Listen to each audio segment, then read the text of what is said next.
भगवान देवादिदेव महादेव की अविरल भक्ति को धारण न कर पाए, भगवान शिव की अविरल भक्ति को अपने जीवन में न उतार पाए, तो फिर वो मनुष्य की देह लेना, प्राप्त करना व्यर्थ ही चली गई। उसका फिर कोई मूल तत्व ही नहीं रहा।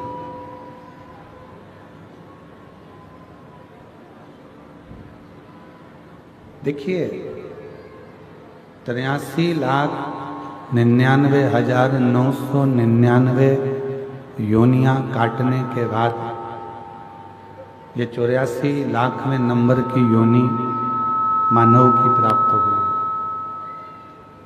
मनुष्य की मिली।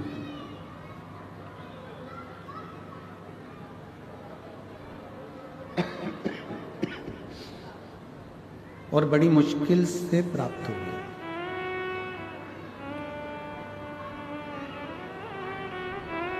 ना जाने पूर्व में कितनी कितनी योनियां हमारे को मिली, क्या क्या बनकर हम जन्म लिए, और उन योनियों को काटने के बाद में जब ये मानव की देह 84,00,000वें नंबर की ये मनुष्य की देह प्राप्त हुई, क्यों मिली? जब इतनी योनियां हमने काट ली, कभी हम पशु बने, कभी पक्षी बने, कभी जलचर बने, कभी थलचर बने, कभी जीव बने, कभी जंतु बने, कभी आवाज सेट नहीं है बिल्कुल भी। शंभु शंभु शंभु शंभु शंभु शंभु शंभु।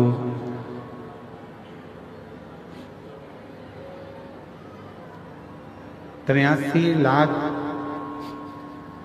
99,999 योनियां जब हमने पूरी काट ली और 84,00,000वें नंबर की योनि आपको और हमको प्राप्त हुई, उस 84,00,000वें नंबर की जो योनि है, उस योनि को भी अगर हम व्यर्थ गवा दे, रेंद्र राधे, 84,00,000वें नंबर की योनि को भी अगर हम व्यर्थ में गवा दे, तो फिर उस योनि का कोई मूल तत्व ही नहीं।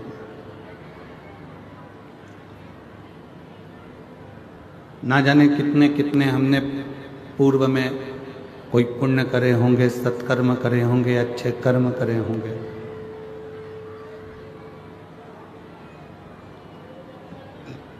तब जाकर तो ये मानव की देह मिली। और मान लो उस मानव की देह को फिर हम गवा दे,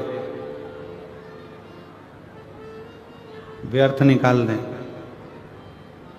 फिर वापस वही जलचर, थलचर, वायुचर, ऐसे ही जीव जंतु, पशु पक्षी की योनियां प्राप्त करते रहेंगे।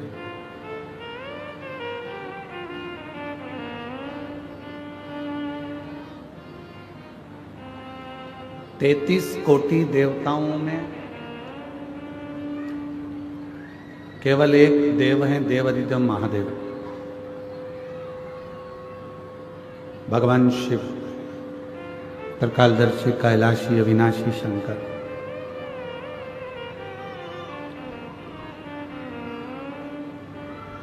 जो दुख में भी सुखी रहने की प्रेरणा देते हैं। तकलीफ जिंदगी में कितनी भी रहे, उसमें खुश रहने की प्रेरणा यदि कोई देते हैं तो वह देवादिदेव महादेव देते हैं। कंठ में विष भरा हुआ है तो भी उनके चेहरे पर प्रसन्नता।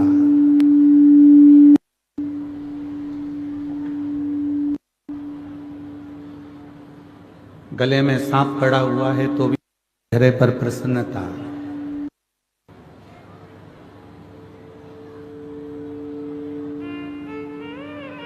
राधे तुम सेट करो थोड़ा।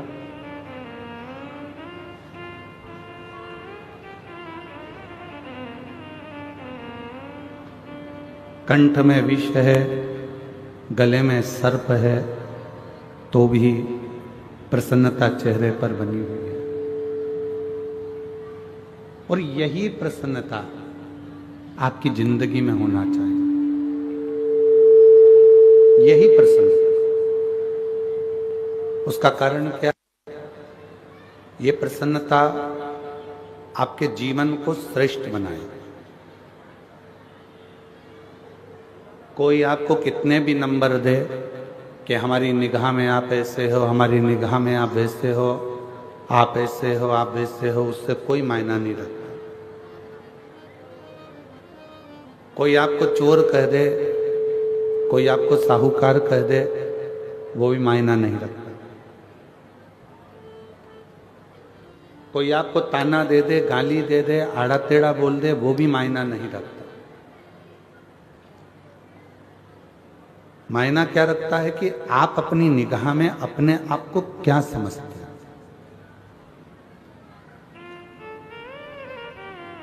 आप अपनी दृष्टि में कितने श्रेष्ठ हैं।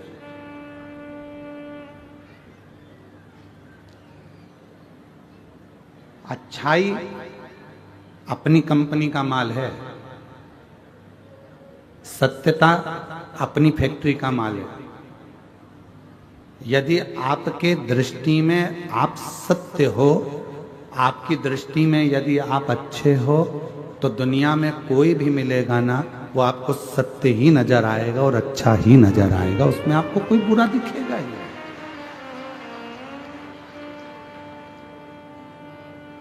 फिर उसमें कोई आपको बुरा नजर नहीं आएगा, आपको उसमें सब अच्छे ही दिखेंगे, उसमें कोई बुराई आप देख भी नहीं पाओगे। बुरा जो देखन में चला और बुरा न मिलिया कोई। फिर संसार में बुरा कौन है?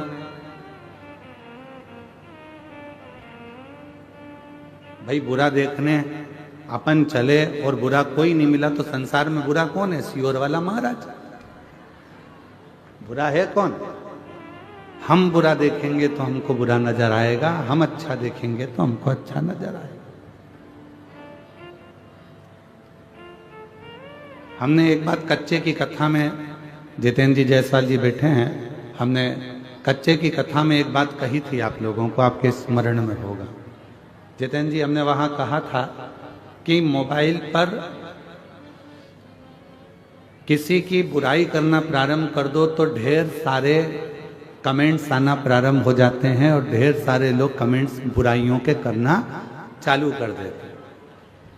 फिर हमने कच्चे की कथा में कहा था कि किसी की अच्छाई करना प्रारंभ कर दो, बड़ाई करना प्रारंभ कर दो, तो मैसेज बहुत कम आएंगे, कमेंट्स बहुत कम आएंगे। ये दुनिया की रीति है बेटी, ये दुनिया की रीत है।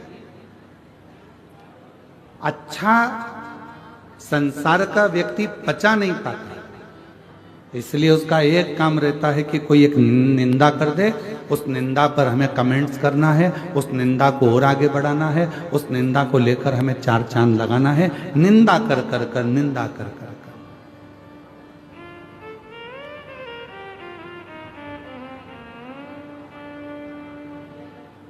कहीं से ऐसा मालूम पड़ जाए कि इसकी निंदा करना है, बस वो निंदा को लाकर अपने को निंदा करना प्रारंभ करना है और जनमानस में उस निंदा को दे दो।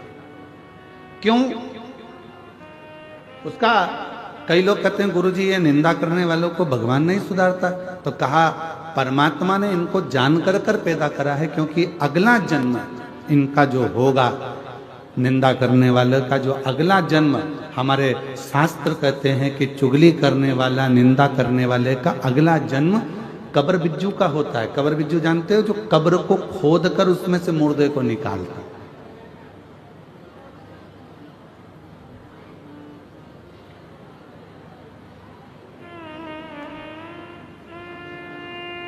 कोई श्रेष्ठ कर्म करा जा। कभी अपनी जिंदगी में किसी की अच्छी बड़ाई करना प्रारंभ करो, कभी अपनी जिंदगी में आपकी दृष्टि में यदि अच्छाई होगी, आपको सब अच्छे नजर आएंगे, और आपकी दृष्टि में अगर बुराई भरी होगी तो पूरी जिंदगी आप बुराइयां ही ढूंढते रह जाओगे। चाहे अपने मोहल्ले में ढूंढोगे, मोहल्ले में बुराई ढूंढते ढूंढते थक जाओगे तो कॉलोनी में बुराइयां ढूंढोगे, परिवार में बुराइयां ढूंढोगे, परिवार में नहीं मिलेगी तो फिर सब दूर बुराइयां ढूंढते ढूंढते जब अपना गांव कम पड़ जाएगा तो दूसरे क्षेत्र में, दूसरे गांव में, दूसरे शहर में बुराइयां ढूंढना प्रारंभ करो। पर अच्छाई आपके पास में ग्रहण नहीं करता। भारत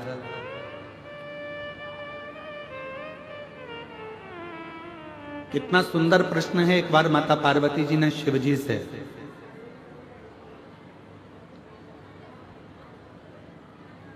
मां गंगा के घाट पर एक प्रश्न किया।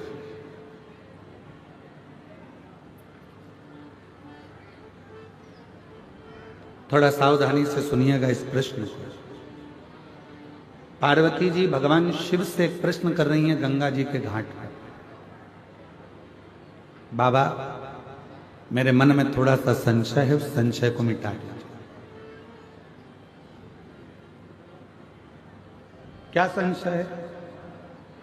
आपके हृदय में संशय कौन सा है? क्या संशय अड़ गया आपके हृदय में जो आपको बेचैनी हो रही है, चैन नहीं मिल रहा, शांति नहीं मिल रहा? क्या संशय? तो कहा बाबा मेरे मन में एक संशय है, अगर किसी भक्त को आपसे मिलना हो तो किस जगह पर जाकर वो मिल सकता है? कौन सी जगह ऐसी है जहां भक्त भगवान से मिल जाए, जहां भक्त भगवान से मिले, वो स्थान बताइए।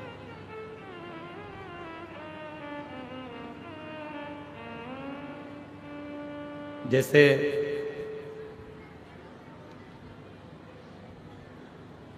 अपन कहते हैं ना कि अगर आपसे मिलना हो तो आपका पर्सनल नंबर कौन सा है?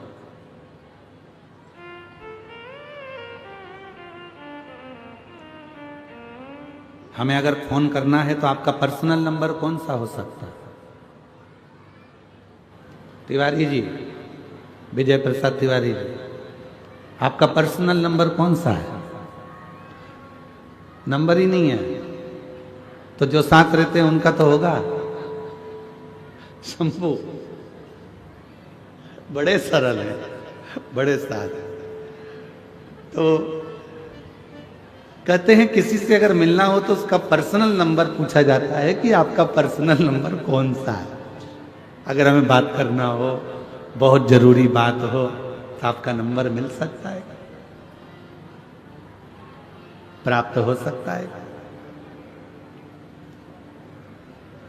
ये बॉटल बांटने वाले भैयाओं से मेरा एक निवेदन है कि पीछे जो लोग धूप में बैठे हैं, मेरी जीजियों, आप लोग तो पानी की बोतल साथ लाए हो ना, बोलो तो जम के। तो जो पीछे धूप में बैठे हैं उनसे निवेदन है कि यहाँ बाटल ना देकर जो वनवासी आदिवासी क्षेत्र के मेरे बहन भाई धूप में बैठे हुए हैं, आप उनको बाटल दीजिए पानी की और उनको प्रदान करें।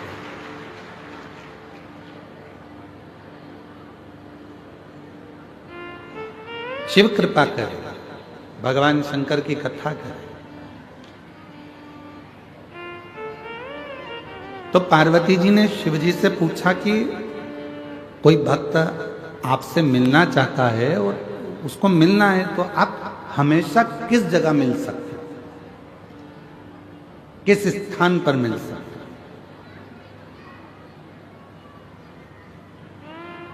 कोई पर्सनल नंबर आपका दीजिए जिससे हम बात कर सकें।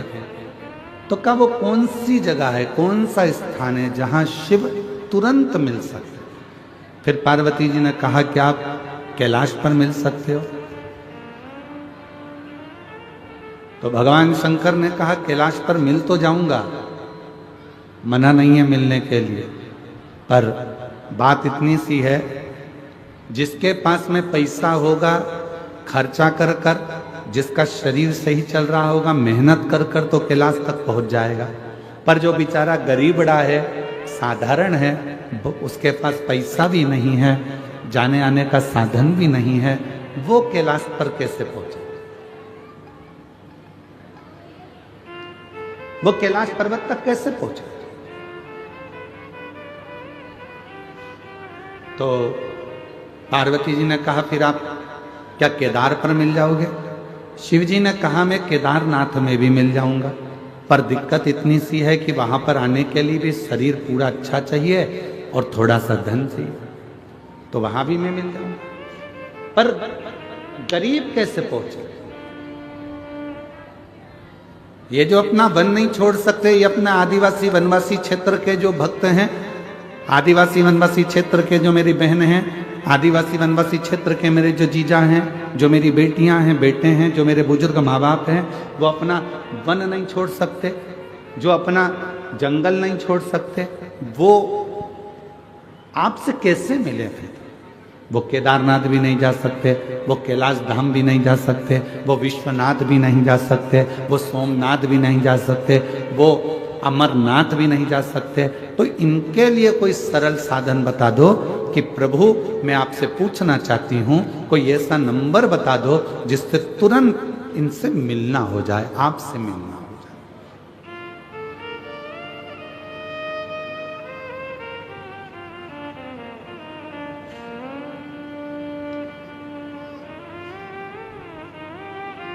कोई ऐसा नंबर महाराज?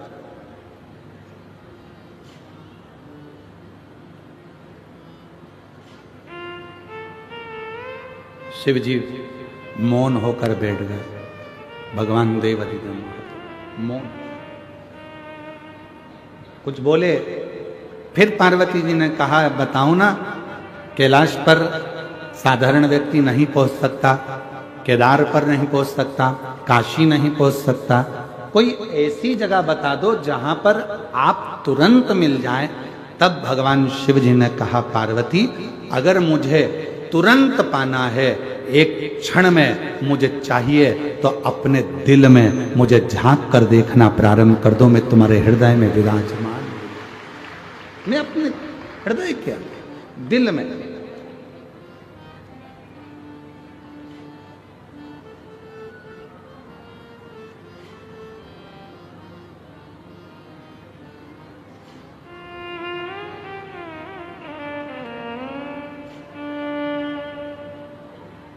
बस वही। और मुझे एक जरूरी काम भोला का, और मैंने ढूंढा देश तमाम भोला, कहाँ मिलेगा, कहाँ मिलेगा, कहाँ मिलेगा, कहाँ मिलेंगे, कहाँ मिलेंगे, कहाँ मिलेंगे, मुझे एक जरूरी काम भोला। मैंने ढूंढा देश तमाम भोला, कहाँ मिलेगा, मुझे एक जरूरी काम भोला। कहाँ मिलेगा, कहाँ मिलेगा, कहाँ मिलेगा, कहाँ मिलेगा, कहाँ मिलेगा, कहाँ मिलेगा, मैंने ढूंढा देश तमाम भोला, कहाँ मिलेगा, ओ मैंने ढूंढा देश तमाम भोला। शिव कह रहे हैं कोई मुझे तीर्थ में ढूंढेगा, कोई मुझे स्थानों पर ढूंढेगा, कोई मुझे मंदिर में ढूंढेगा, कोई मुझे शिवालय में ढूंढेगा, जिसकी जहां मर्जी होगी कैलाश तक मुझे ढूंढने के लिए आएंगे। दुनिया के लोग सब जगह ढूंढते हैं, पर ईश्वर जो उसके अंदर बैठा हुआ है वो अंदर झांक कर नहीं देखता। जिस दिन वो अंदर झांकेगा, अंदर झांकने के लिए, अपने भीतर खोजने के लिए क्या करना पड़ेगा? तो कहा किसी एकांत में बैठकर, कहीं एकांत में बैठकर जब आप शंकर के ओम नाद को करोगे तो वो भीतर से प्रकट होकर तुम्हारे सम्मुख में आकर खड़ा हो जाएगा, भीतर से।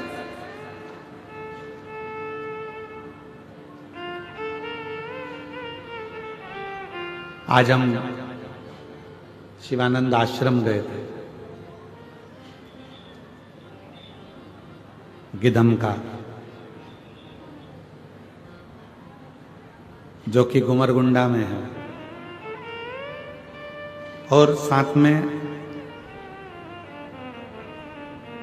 इधर है शिवानंद आश्रम, थोड़ा आगे जाके इधर है शिव जी का एक प्राचीन मंदिर जो रातों रात बना, वहां भी गए। क्या पता कौन सा पुण्य बस्तर वालों ने करा है, ये समझ में नहीं आ रहा। अब तो हमको भी जलन होने लगी है तुमसे।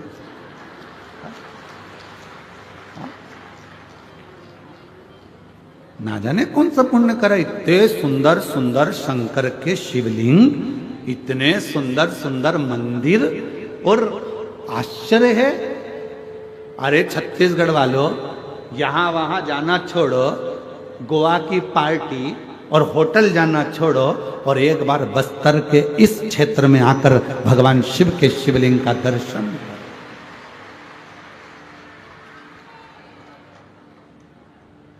शिवलिंग का दर्शन।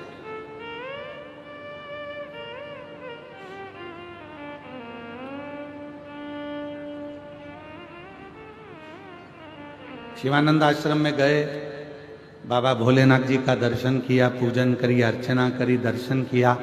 आश्रम की मिट्टी में बैठकर अगर 2 मिनट भी कोई वहां पर तप में, साधना में, समाधि में लग जाए। मैं विशुद्धानंद महाराज स्वामी को प्रणाम करता हूं। महाराज जी, अगर उस भूमि पर अगर कोई सच्चा संत अगर बैठ जाए ना, तो 2-4 दिन तो उठना मुश्किल है महाराज। 2-4 दिन तक उठ नहीं सकता, ये पक्का। दिल लूट लिया वो भूमि ने जहां पर संत इतनी साधना, संत साधना। और अगर महाराज जी सरकार अगर परमिशन देगी, कभी योग लग गया, तो शिवानंद आश्रम के अंदर ही रहकर, बिना पंडाल के, केवल माइक लगाकर, जो भी आदिवासी वनवासी होंगे उनको कथा सुनाने का प्रयास करूंगा। वहां पंडाल नहीं लगाऊंगा, बिना पंडाल के, जहां जिसको जगह मिल जाए वो वहां बैठ जाना और अपनी कथा का रस तत्व ग्रहण करना। कभी अगर प्रशासन अनुमति देगा तब, बाबा की कृपा। क्योंकि खर्चा काय में होता है, पंडाल में हो जाता है, तो ये खत्म, टेंशन ही मिटा दे। तो बैठो खुले में, और माइक सिस्टम का पैसा भी नहीं देना है शिवानंद आश्रम और पूरे वनवासी आदिवासी वालों को, वो भी हम लेकर आएंगे। और वनवासी आदिवासी एक और चीज याद रखें, शिवानंद आश्रम का अपन को एक चावल का दाना नहीं खाना है, वो भी हम सीहोर से बांध कर लाएंगे सबको खिलाने के लिए। वो भी सीहोर से लाएंगे, पर शर्त एक ही है, तुम्हें बनाना है, हमको खिलाना है। और हम भी तुम्हारे साथ बनाएंगे और सबको खिलाएंगे। तो आनंद है शिवानंद आश्रम का, पक्का? अरे बोलो तो जम के, पक्का? बस तो फिर कहाँ है तिवारी जी? कहाँ गए? जरा ढूंढने तो, हटो जरा, हटो।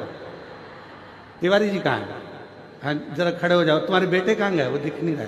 और तुम्हारी समिति के सदस्य कहाँ है? जरा 4-5 कहाँ है समिति के सदस्य? 4-5-6, हाँ सब खड़े हो जरा। कहाँ है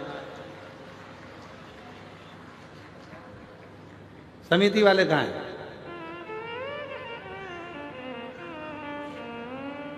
धीरे धीरे मत बोलो तिवारी जी, जरा अच्छे से बोलो। पक्का है कि नहीं है?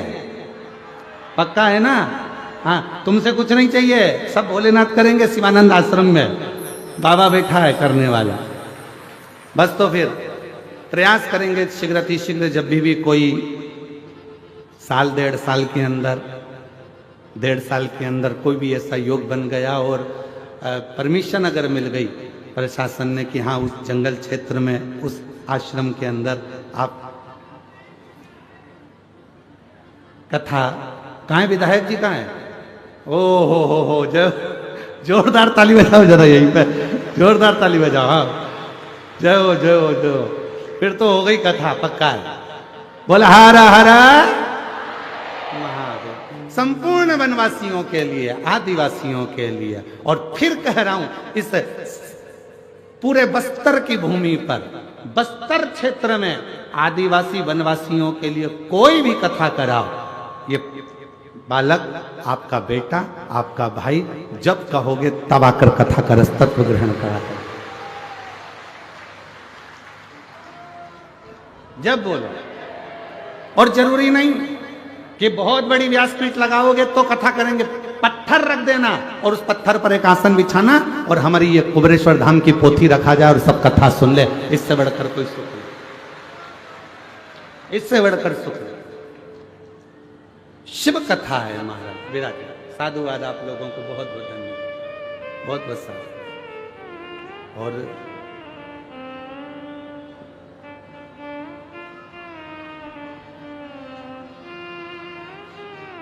महाराज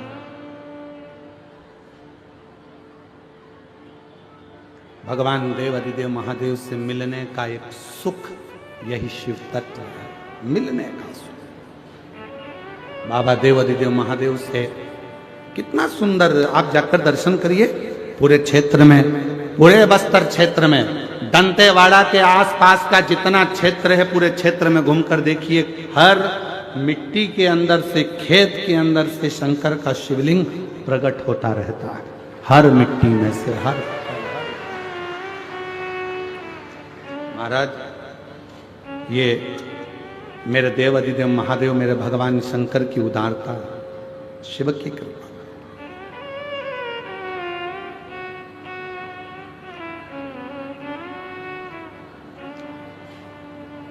कोई उनको बूढ़ा देव कहकर पूछता है, कोई उनको पाट देव कहकर पूछता है, कोई उनको अंगादेव कहकर पूछता है,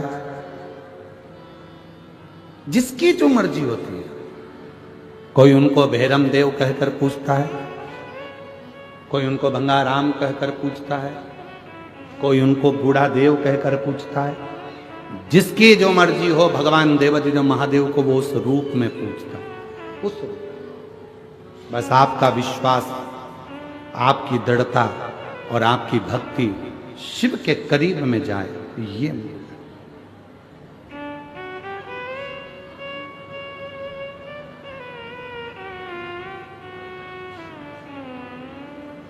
बहुत दिन हो गए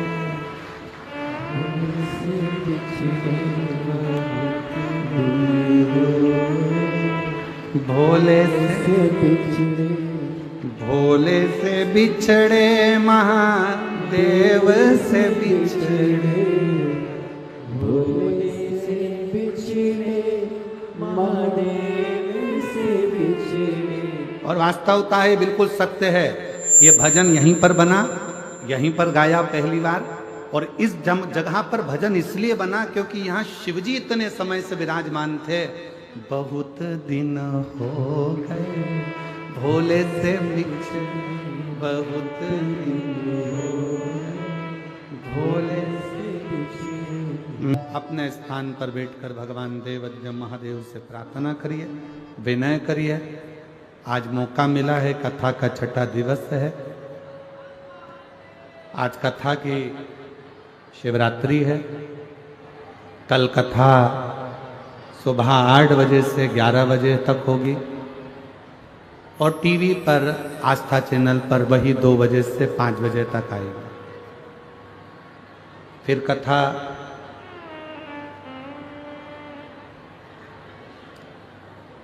सत्रह तारीख से 21 तारीख तक 5 दिवसीय दुर्ग जिले में नकपुरा पंचायत 1 बजे से 4 बजे तक होगी।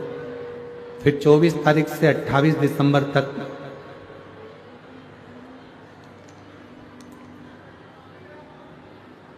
पोद्दार स्कूल के पास JP infra complex Hatkesh Mira road east Mumbai में रहेगी 5 दिन की, 24 से 28 दिसंबर।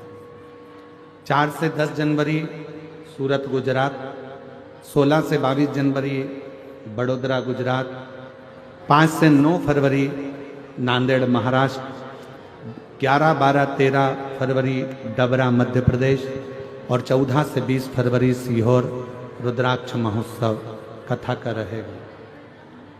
बड़े भाव से आप और हम भगवान देवाधिदेव महादेव से प्रार्थना करें, अपने अपने मन की भाव। आज कथा का छठा दिवस है, दिल से बाबा को प्रार्थना करिए, मन का भाव कहिए, बाबा को विनय करिए, साथ में बोलिएगा, प्रार्थना करिएगा।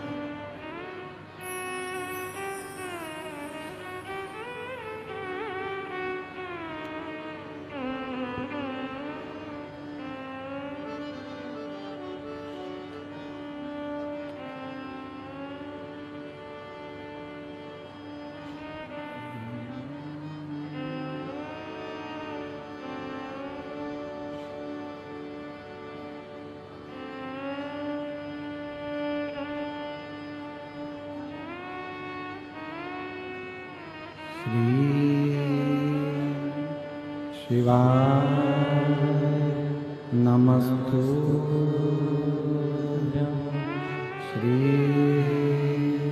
शिवाय नमस्तुभ्यं, श्री शिवाय नमस्तुभ्यं, श्री शिवाय नमस्तुभ्यं, श्री शिवाय नमस्तुभ्यं। भोला सब दुख काटो हमारा, ओ भोला सब दुख काटो हमारा। शिव शंकर जपो तेरी माला, भोले बाबा जपो तेरी माला। भोला सब दुख काटो हमारा, ओ भोला सब दुख काटो हमारा। वेश मंगलकारी, वेश मंगलकारी। शमशान वासी हमारा, शमशान वासी हमारा। ओ भोला सब दुख काटो हमारा, ओ भोला सब दुख काटो हमारा।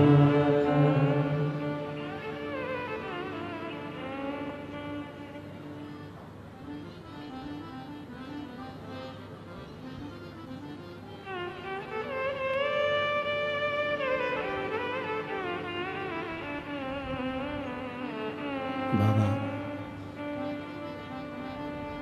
देवाधिदेव महादेव, भगवान शिव घड़दानी त्रिकालदर्शी कैलाशी अविनाशी शंकर, भगवान शिव की पवित्र कथा कर। पार्वती, दुनिया के लोग मुझे केदार में ढूंढेंगे, दुनिया के लोग मुझे कैलाश पर ढूंढेंगे, पर अपने भीतर नहीं ढूंढेंगे। और भीतर ढूंढने का फल क्या है? तारकासुर की कथा कहते हैं। ब्रह्मा जी ने वर मांगने को कहा तारकासुर से कि तू वर मांग ले, और तारकासुर वर मांगता है कि अगर मेरे प्राण छूटे तो शिव जी के पुत्र के द्वारा छूटे।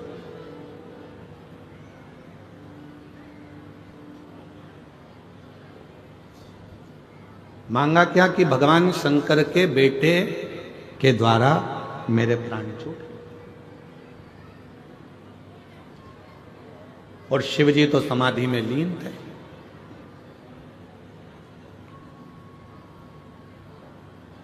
क्यों? क्योंकि सती माता ने अपने प्राणों को त्याग दिया था।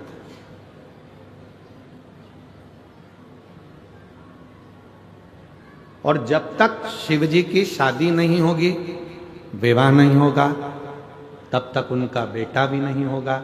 और तारकासुर शंकर भगवान का इतना बड़ा उपासक था, शिव की इतनी भक्ति करता था तारकासुर कि शिव जी को अकेले नहीं देखना पसंद था। वो सोचता था माँ इनके साथ में रहे, या तो माता सती इनके साथ रहे, या इनकी अर्धांगिनी इनके साथ में रहे तो मुझे। पर अब सती मैया तो जलकर भस्म हो गई।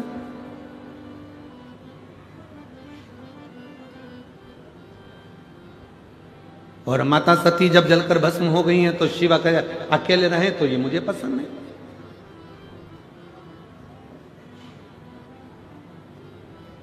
भगवान को अकेले कैसे रहेंगे? तारकासुर ने ब्रह्मा जी से वर मांग लिया, वर। और हुआ, मां जगत जननी पार्वती जी के साथ भगवान देव अधिदेव महादेव का मंगल विवाह पक्का हुआ। शिव जी के साथ में मां जगत जननी पार्वती जी का विवाह हो गया जब भगवान शंकर के तेज पुंज को ले जाकर अग्निदेव ने स्वयं गंगा जी के जल में दिया, और गंगा जी की जल से 6 पुत्र ने जन्म लिया।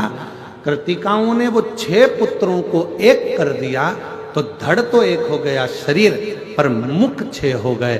कृतिकाओं ने उसका सुंदर स्वरूप देखा तो उस बालक का नाम कार्तिकेय रख दिया। और जब कार्तिकेय तारकासुर का संहार करने के लिए गए तो मां जगत जननी पार्वती जी देख रही थी।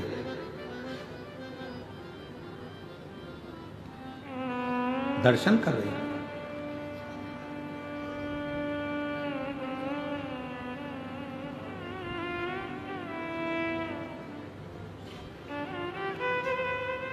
रोका कार्तिकेय को, रुको जरा कार्तिकेय।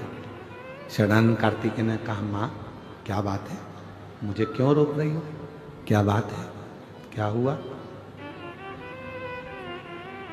कार्तिकेय जी को माँ ने रोककर कहा सुनो कार्तिकेय, ये जो सामने तारकासुर तुम्हारे खड़ा है, जिसका तुम संहार करने के लिए जा रहे हो, जिसको तुम मारने के लिए जा रहे हो, ये तारकासुर कोई साधारण नहीं है। इसके हृदय में शिव ऐसा बसा हुआ है, इनके हृदय में शंकर ऐसे बसे हुए हैं कि इसके एक एक रोमावली में शिव समाये हुए हैं। इसलिए इस तारकासुर का संहार करने से पहले तुम्हें शिव की आज्ञा लेना होगा। बिना शिव की आज्ञा के आप नहीं संहार कर सकते।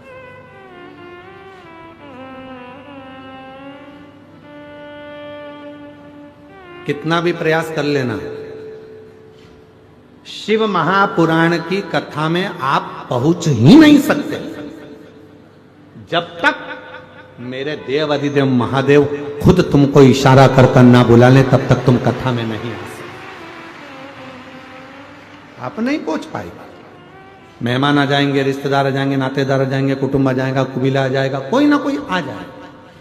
हम बड़े प्रसन्न होते हैं। अभी जैसे कच्चे वाले जितेंद्र जायसवाल जी आ गए, खंडेलवाल जी आ गए, वो बालोद वाली नगर पालिका अध्यक्ष हैं प्रतिभा जी, वो भी आई हुई हैं। ऐसे जब ये लोग कथा के अंतर्गत जब पहुंचते हैं तो हम लोगों को साधुवाद देते हैं कि कहीं ना कहीं शिव जी की आप पर बड़ी करुणा है, जो आप प्रत्येक कथा में बाबा के शरणागति में पहुंचकर दर्शन लाभ ले लेते हो और वहां की मिट्टी को अपने मस्तक चढ़ा लेते हो। ये कृपा है शिव जी की। और केवल यही नहीं, श्री विजय प्रसाद तिवारी जी भी एक कथा नहीं, कम से कम 2-3 कथाओं में विजय प्रसाद तिवारी जी भी लगभग पहुंचे, और कथाओं में पहुंचकर वहां पर प्रणाम करा, नमन करा और जाते रहे। और साथ में उनके सुपुत्र भी आते रहे, वो भी आते रहे। महाराज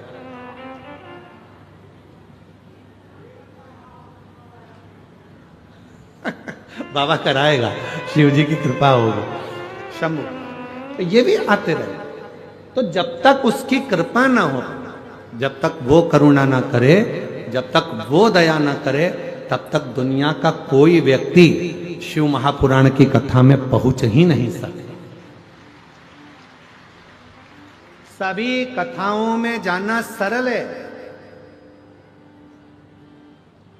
श्रीमद् भागवत कथा में पहुंच जाओगे, श्री रामचरितमानस में पहुंच जाओगे, गीता जी में पहुंच जाओगे, विष्णु पुराण में पहुंच जाओगे, नर्मदा पुराण में पहुंच जाओगे, अग्नि पुराण में पहुंच जाओगे, लिंग पुराण में पहुंच जाओगे, नारद पुराण में पहुंच जाओगे, भविष्य पुराण में पहुंच जाओगे, नरसिंह पुराण में पहुंच जाओगे, नारद पुराण आदि कादिक पद्म पुराण जितनी पुराणे हैं सारी पुराण में जाना सरल है और शिव महापुराण में जाना कठिन है।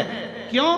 क्योंकि ये वो पुराण है, शंकर भगवान उसी को कथा में बुलाते हैं जिसको शंकर भगवान को देना होता है, वरना बुलाते ही नहीं।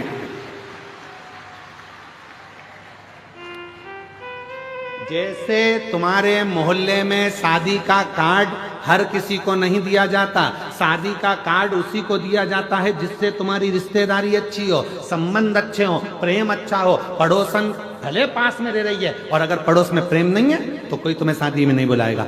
भले तुम्हारी सगी बहन है और प्रेम नहीं है, नहीं बुलाएंगे। कई कई भाइयों में प्रेम नहीं रहता, एक दूसरे को नहीं बुलाते। प्रेम होगा तो बुलाएंगे और उसी को बुलाया जाता है। जितनी बहन बेटियों को शादी में बुलाया जाता है उतनी बहन बेटियों को साड़ी देकर विदा, बोलो बोलो सही है कि साड़ी देके विदा करा जाता है। तो हम क्या बोलते हैं? मेरी जीजियों, मेरे जीजाओं, अर्थात इस कथा के मंडप में जितनी बेटियां आती हैं सब मेरे शंकर भगवान की बेटियां हैं। जब जाती हैं तो कुछ ना कुछ देकर भोले बाबा विदा करते हैं। और वो जो देता है वो दुनिया में कोई नहीं देता, जो वो देता है। एक माता जी ने लिखा पत्र में, मेरा नाम जयमनी ठाकुर, पति कतुम सिंह ठाकुर, जिला बस्तर के रहने वाले। कहीं बैठी हो ठाकुर? अगर बैठे हो तो हाथ हिलाइएगा। अगर कहीं बैठे हो, मेरा नाम जयमनी ठाकुर, पति कतु सिंह ठाकुर। कहीं बैठे हो? आप ही हैं, हाथ हिलाइएगा। बच्चा आया है साथ में, आ जाइए, ले आइए। गुरु जी, हम बस्तर के रहने वाले हैं। शिव महापुराण की कथा का वर्णन करना चाहती हूं जो पंडाल में बैठकर पाया मैं। मेरा 19 साल का बेटा किसी कारणवश मर गया, उसका निधन हो गया। मेरा 19 साल का बेटा मर गया और 19 साल का बेटा मरने के बाद बहुत टूट गई। एक ही बेटा था, उसी का आसरा था, चले गया गुरुदेव। शिव महापुराण की कथा में जैसे तैसे दिल लगाया। मेरी उम्र हो गई 44 साल की और 44 साल की उम्र में मैंने भगवान भोलेनाथ की प्रार्थना करी तो बाबा ने मुझको एक बेटा दे दिया। एक बेटा दिया। पूरी बात तो सुनो, ताली बजाने बैठ गए। काय ताली बजा रहे? पहले बोलो, सुनो। 44 साल की उम्र में बाबा ने मुझको एक पुत्र दे दिया। वो बेटा 1.5 साल का हुआ, गिर गया, मर गया। 19 साल का बेटा गया, 44 साल की उम्र हुई, बेटा 1.5 साल का हुआ, मर गया। इतनी टूट गई, भोले बाबा आपने मुझे बेटा तो दिया, फिर वापिस ले लिया। बाबा कृपा करो। डॉक्टर को क्या बोलूं मैं? फिर किसी ने कहा एक बार फिर बाबा की कथा सुन। पंडाल में बैठकर यदि वहां की मिट्टी को लगाएगी ना, गर्भ जरूर ठहरेगा। डॉक्टर ने तो कह दिया था कि अब तुम 50 के करीब में पहुंच चुकी हो, औलाद नहीं होगा।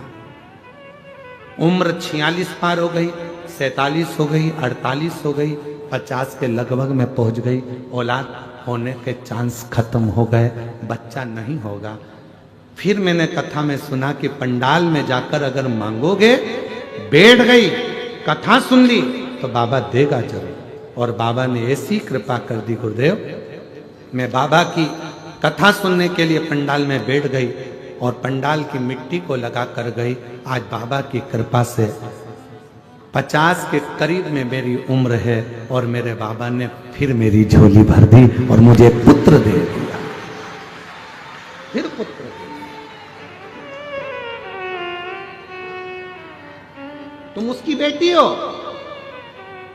ये व्यासपीठ आपको जीजी कहती है, आपको जीजा कहती है, आपको बेटी कहती है, आपको बेटा कहती है, आपको माता पिता कहती है। ये व्यासपीठ शायद दुनिया में एक व्यासपीठ ऐसी है शिव महापुराण कुबेरेश्वर धाम की जो आपसे संबंध जोड़ती है, और वो संबंध होता है बेटी और बाप का, वो संबंध होता है एक बहन और भाई का। ये संबंध की पीठ है।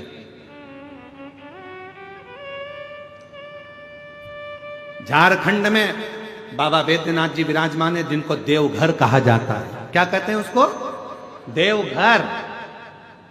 वहां देवघर कहलाता है, पर सीहोर का कुबेरेश्वर धाम देवघर नहीं, बाबा घर कहलाता है। वहां हमारे बाप का घर है, वहां बाबा घर है, हमारे पिता का घर है, वो मायका है हमारा। आप आते हो, कथा के पंडाल में बैठ जाते हो, लोगों को लगता है कि कथा में सुनने के लिए नहीं, इतनी पुराने होती है, इतने शास्त्र होते हैं, सुनने के लिए लोग वहां जाते हैं। शिव महापुराण की कथा में सुनने के लिए नहीं आते, शिव महापुराण की कथा में तो अपने बाप को अपना हाल कहने के लिए आते हैं कि पिताजी मुझे ये तकलीफ है, वो दुख मिटा। 46 साल की उम्र से भी ज्यादा मेरी उम्र हो गई गुरुदेव, और बाबा ने ऐसी कृपा कर दी कि सोचा नहीं था, डॉक्टरों ने मना कर दिया था कि तुम कभी मां नहीं बन सकती, और बाबा ने मुझे मेरी गोद में बेटा दे दिया।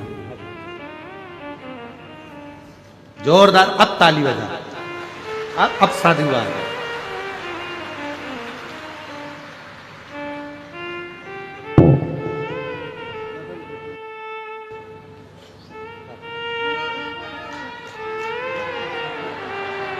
आंसू पोछो, आंसू पोछ पहले, बाबा ने दे दिया ना तो आंसू पोछो।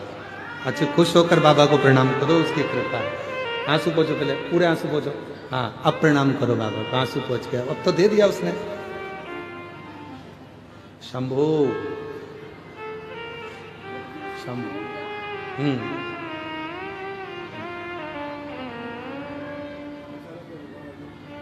बाबा शंभू ले बेटा, ले।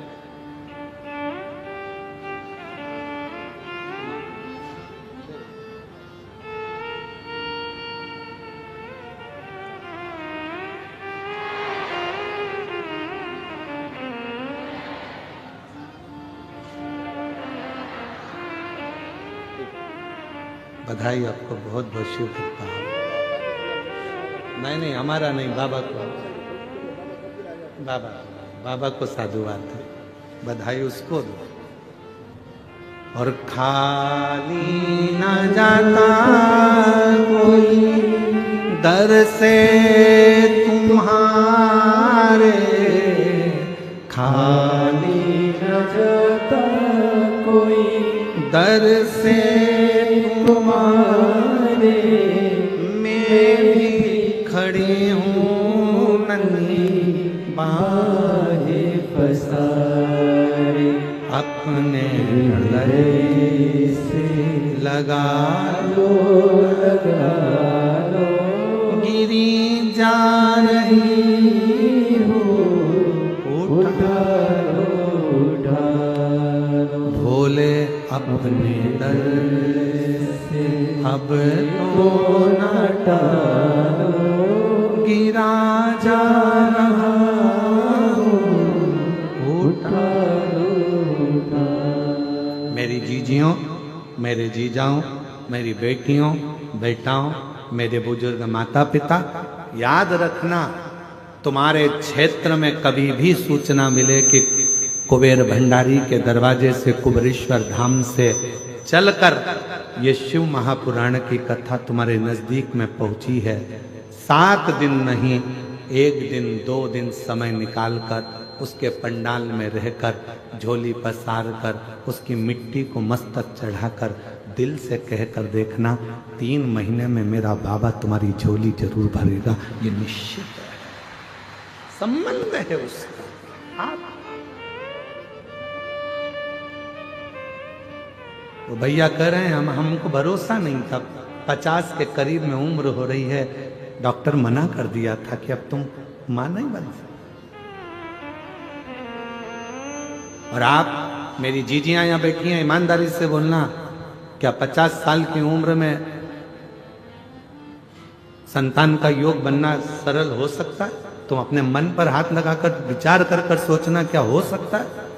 पर विधि के विधान को भी जो पलट दे, देवताओं का काम है भाग्य लिखना, और भाग्य को पलटने का काम है देवाधिदेव महादेव का। वो पलट कर रहे हैं, पलट कर रहे हैं। जब वो कृपा करता है तो दुनिया देखती है। वो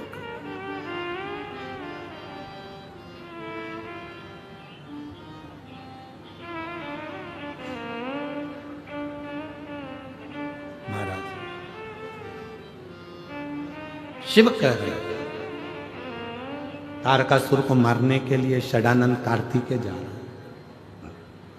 पार्वती जी ने शिव जी के पास कार्तिकेय जी को भेज दिया, जाओ भगवान देवाधिदेव महादेव की आज्ञा लो तारकासुर को मारने के। यदि तारकासुर को मारना है तो पहले शिव की आज्ञा। शंकर का कोई भक्त है, उस पर इल्जाम लगाना सरल है, गाली देना सरल है, उसको अपशब्द कहना सरल है, उसकी निंदा करना सरल है, उसकी बुराई करना सरल है। पर याद रखना, शिव भक्त की तुम निंदा कर सकते हो, बुराई कर सकते हो, उसके लिए गलत गलत बोल सकते हो, पर वो शिव भक्त पलट कर जवाब नहीं देगा। उसका जवाब एक दिन ऐसा समय का चक्र घूमेगा कि वो महाकाल पछिट पछिट कर जवाब निकालवाएगा कि तूने क्या बोला और कैसे बोला। ये शरीर की हाथ की उंगलियां भी काम नहीं करेंगी, नेत्र काम नहीं करेगा, जिह्वा काम नहीं करेगी, श्रवण शक्ति काम नहीं करेगी, पांव काम नहीं करेगी। बहुत किसी से मत डरो, ना गुरु से डरो, ना परमात्मा से डरो, ना शास्त्र से डरो, ना वेद से डरो, किसी से मत डरो, पर अपने कर्म से डरना। कर्म का भोग तो परमात्मा को भी भोगना पड़ता, भोगना पड़ता। कर्म से डरना मत, ऐसा कर्म कर जाना कि जिंदगी में तुम भी रो और तुम्हारी औलादें भी जीवन पर्यंत रोती रहे। रोती, कुछ अच्छा कर, मत बुरे कर्म कर बंदे वरना पछताए, भगवान की आंखों से तू बच नहीं पाएगा, तू बच नहीं पाएगा। अरे ओ अज्ञानी मत करना दानी, अरे ओ अज्ञानी मत करना दानी। तीन दुनिया में तीन उपहार सर्वश्रेष्ठ है। तीन उपहार दुनिया में सर्वश्रेष्ठ है। पहला जो भगवान ने आपको दिया, आपके चेहरे की प्रसन्नता। किसी को कुछ नहीं दे सकते और तुम्हारे पास देने के लिए कुछ भी नहीं है, तो अपने चेहरे की थोड़ी सी स्माइल, थोड़ी सी प्रसन्नता दे दीजिए। चेहरा खुश दिखेगा तो सामने वाले को अपने आप उपहार मिल गया, समझ लेना, सब कुछ मिल। तीन उपहार हैं जो दुनिया वाले को परमात्मा ने दिए हैं। पहले नंबर का आपके चेहरे की प्रसन्नता, वो केवल मनुष्य को दिए। मुस्कुरा लो, हंस लो। हमने पहले भी कथा में कहा था, हंस लो इन दांतों से खिल खिला के, नहीं तो एक दिन गिर जाएंगे हिल हिला के।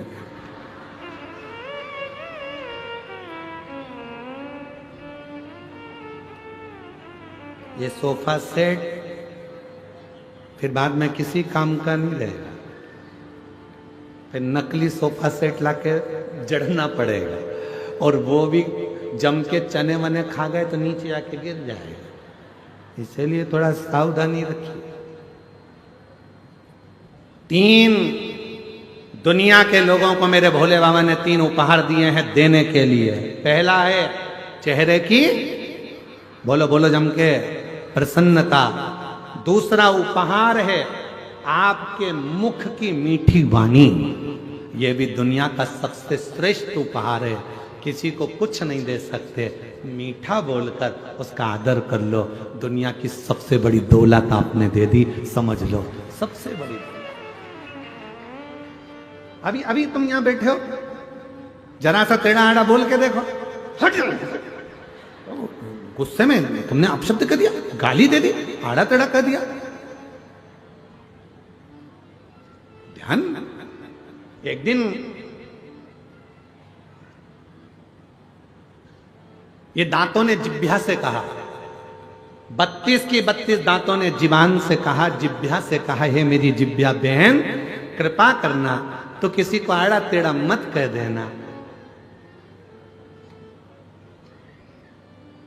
ए जिह्वा बहन, तो किसी को आड़ा टेढ़ा, जिह्वा ने दांतों से कहा, दांतों ने जिह्वा से कहा।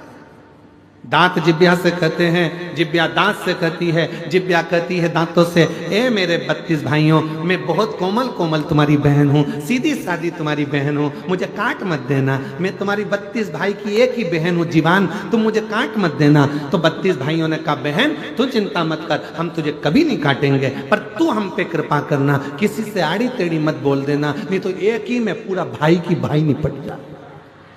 32 की 32 बात, तू कृपा कर, तू दया।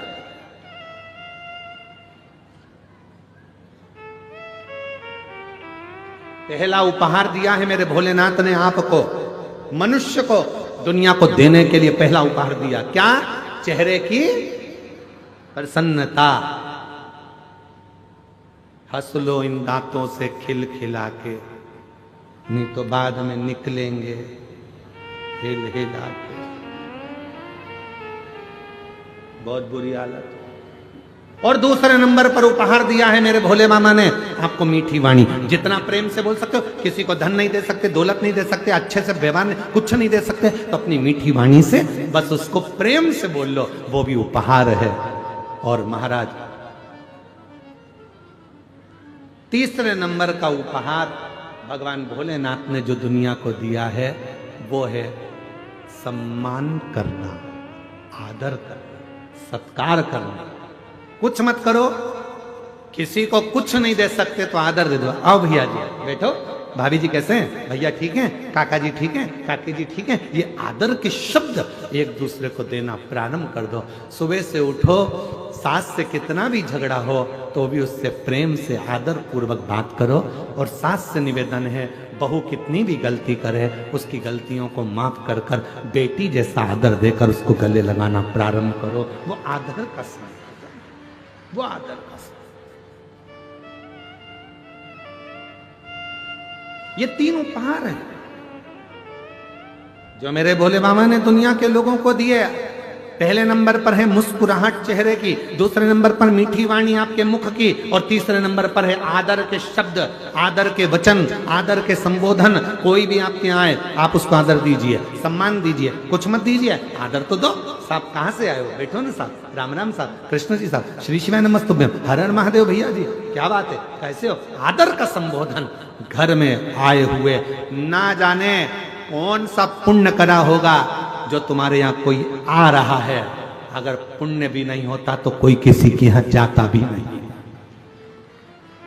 कौन सा पुण्य करा।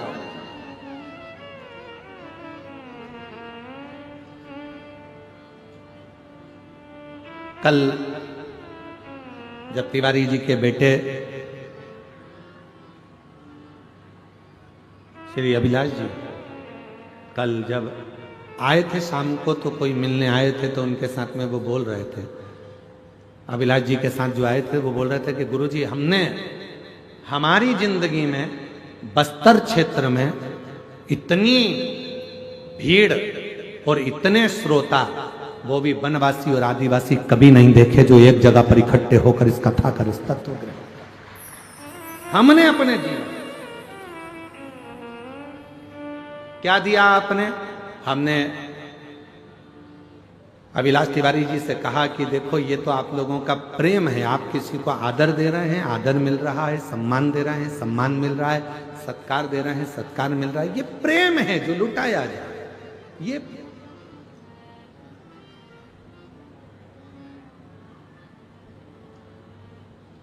रामचरितमानस रामायण किस किसने देखी है, किस किसने सुनी है, किस किसने पढ़ी है? हाथ उठाओ जरा। सबने पढ़ी, सबने देखी, सबने सुनी, रख लो हाथ। रामायण में, रामचरितमानस में पढ़ा होगा, सुना होगा, देखा होगा। जितने भी उस रामचरितमानस में मिले, जितने भी पात्र थे, सबको रोते हुए देखा होगा। दशरथ जी भी रोए थे अपने पुत्र के वियोग में, कौशल्या मैया, कैकेयी मैया, सुमित्रा जी भी रोई थी दशरथ के वियोग में, भरत जी रोए राम जी के वियोग में, राम जी रोए अपनी मैया और पिता के वियोग में, माँ जानकी जी भी रोई, जनक जी रोए अपनी बेटी की दशा देखकर, केवट निषाद राज रोए, यहाँ तक गिद्धराज जटायु भी रोए, यहाँ तक लंका का राजा रावण अपनी औलाद के लिए रोया, मंदोदरी भी रोई। जितने पात्र थे रामचरितमानस के, सब रोते हुए दिखे। केवल एक पात्र था रामचरितमानस का, जो थे श्री हनुमान जी महाराज, वो कभी रोते हुए नहीं दिखे।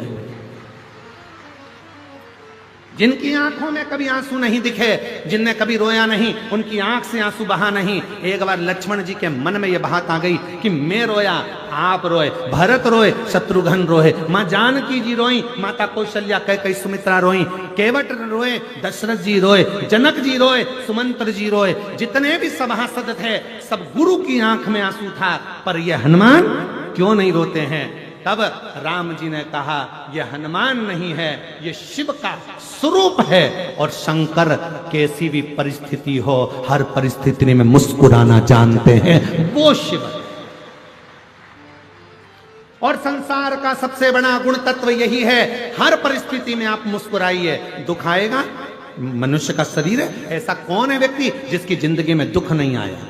कौन है? राम जी के जीवन में भी दुख आया तो कृष्ण भगवान के जीवन में भी दुख आया। जितने भगवान के अवतार हुए, हर अवतार में दुख आया। ऐसा संसार में कोई नहीं जन्मा जिसकी जिंदगी में दुख नहीं आया। दुख आएगा, पर उस दुख में भी मुस्कुराना सीख लिया तो समझ लो कि शिव की कृपा होना प्रारंभ हो गई। हम मुस्कुराएं, तकलीफ आए मुस्कुर, कोई दिक्कत, बीमारी आई है ना, आ गई ना, बड़ा रोग आ गया ना, तकलीफ आ गई ना, धीरे से जाएगी। पर अपन क्यों रोए उस बीमारी के चक्कर में? इतना बड़ा बीमारी हो गई, मेरा लीवर खराब हो गया, किडनी बेकार हो गई, थायराइड हो गया, घुटने बेकार हो गए, कहीं ये हो गया, और रोने रोने में जिंदगी निकाल दे। बीमारी आई है, सोचते रहोगे, सोचते रहोगे, सोचते रहोगे तो बीमार पड़े रहोगे, बीमार पड़े रहोगे।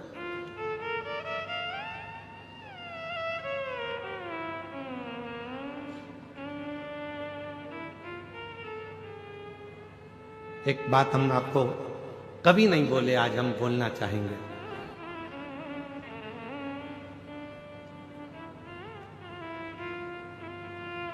– 2021 की बात। एक लड़की हरियाणा की एक बेटी अपनी मम्मी को लेकर पापा के साथ आई। मम्मी पापा दोनों थे। उस बेटी ने कहा, गुरुजी 2021 का चरित्र, हम बाबा के धाम पर थे, कुबरेश्वर धाम पर। मेरी मम्मी को कैंसर हो गया और डॉक्टर ने लास्ट स्टेज का बोला। हमने कहा, मम्मी को मालूम पड़ गया? हाँ, बहुत रोती है, बहुत। ठीक है, ऑपरेशन का बोला है क्या? नहीं, इनकी उम्र हो चुकी है बहुत, तो अब ऑपरेशन का डॉक्टर मना कर। गठान भी बड़ी है, कैंसर भी है। ठीक है, कितना समय का डॉक्टर बोला का? 6 महीना ये जी जाए तो जी। ठीक है, अब वो माँ कैंसर कैंसर कैंसर कैंसर। हमने कहा अब तुम्हारी मम्मी को लेकर आओ, अपन उनसे मिलते हैं। हम कुर्सी लगाए बैठे हुए थे, धूप सेक रहे थे। उसकी माँ आई, प्रणाम किया, बाबा डॉक्टर 4th स्टेज का कैंसर बोला। हमने कहा ये कंकर शंकर की तुमने पूजन करी है कुबरेश्वर धाम? हाँ बाबा। एक कंकर लेकर जा रही हो? हाँ बाबा। रुद्राक्ष ले जा रही हो? हाँ बाबा। बस कंकर उठाया है? हाँ बाबा। तो हमने कहा जब कंकर उठा लिया, लेकर जा रही हो, तो निश्चित है यहां का कंकर वही उठाता है जिसकी बीमारी को भगवान को दूर करना होता। तुमने अगर उठाया है, आज विश्वास के साथ जाना कि तेरे शरीर में कैंसर नहीं है, वो तो शरीर में गांठ हो गई है, उसका इलाज चल रहा है, धीरे धीरे वो भी ठीक हो जाएगी। शिवजी पे चढ़ा पानी पीऊंगी रुद्राक्ष का, कैंसर मुक्त हो जाऊंगी। आप मानेंगे नहीं, 1 साल के बाद वो फिर मिलने आई 2022 में, और उसकी माँ कहती है ये मेरी रिपोर्ट फाइल सामने है, मेरे शरीर में कोई कैंसर नहीं है। अच्छा सोचो, अच्छा। और उसका एक प्रमाण यहां पर भी आया है, एक पत्र में यहां पर भी प्रमाण है। महाराज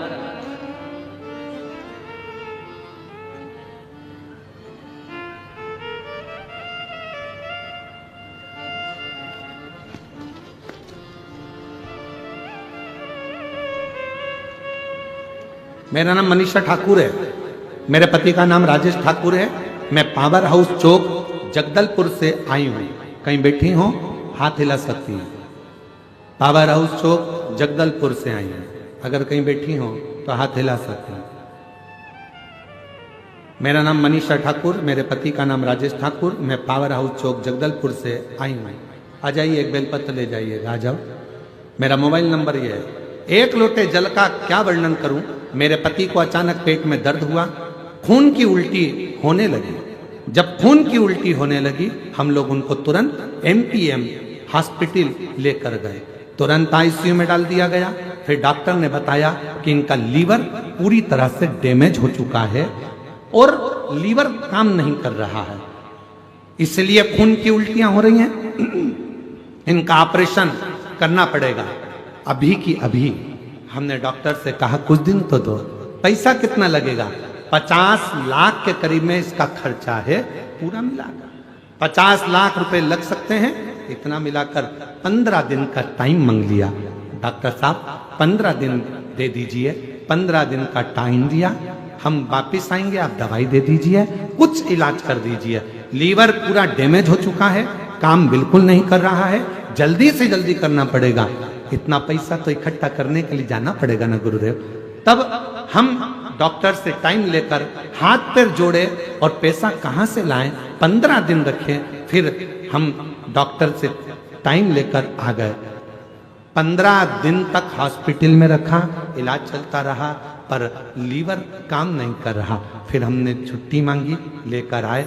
दवाई लेकर जब हम आ गए, किसी ने बताया आस्था चैनल पर पंडित जी कथा शिव पुराण की आती है। मैं उसी दिन से टीवी पर शिव पुराण देखने लगी। रोज मंदिर जल चढ़ाने जाती और रोज जल चढ़ा के बेलपत्र लाकर अपने पति को दे देती। 3 महीना के बाद फिर लेकर रायपुर गए चेकअप कराने। डॉक्टर ने चेकअप करके बताया इनका लीवर काम करने लगा है, ऑपरेशन कराने की जरूरत नहीं है। पशुपतिनाथ का व्रत और शिव जी की कृपा। गुरुदेव बालोदा बाजार में हमने पहली कथा सुनी थी, अपने पति के लिए प्रार्थना करी थी।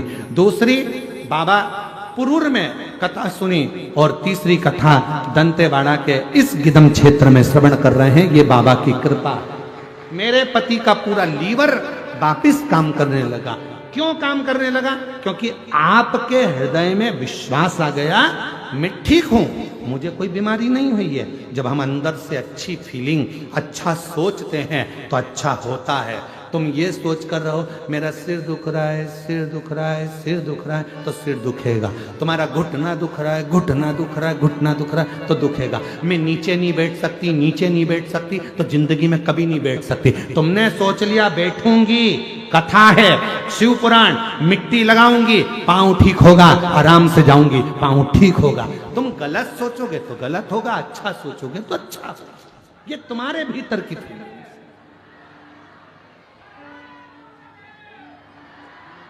अब तुम जो सोचो, तुम अच्छा सोचिए, कोई बीमारी आ गई है जाएगी। अब तुम बीमारी, मेरे को तो नींद ही नहीं आती, तो नींद कभी नहीं आएगी। और तुमने सोच लिया, शिव महापुराण की कथा में मैंने सुना है, हाथ में 5 बार जल डालना है, शिव जी की 5 लड़कियों का नाम लेना है, जया, विषहरा, शामरीवारी, दौतली, देव। शिव जी की 5 लड़कियों का नाम लेकर पानी पी के सोऊंगी तो नींद आएगी। और जैसे ही मोबाइल रखा, पानी पिया, जो सोई, ऐसी घुर्राटे भरी, ऐसी घुर्राटे भरी, पूछो क्यों? अंदर की फीलिंग अच्छी होगी, अंदर का भाव अच्छा हो। हम अपने आप से बीमार हैं, आधे से ज्यादा व्यक्ति तो अपने आप से बीमार है। जब तक उसके 500 रुपए हॉस्पिटल में नहीं लग जाए तब तक वो ठीक ही नहीं होती है। आधे से ज्यादा अपने आप से बीमार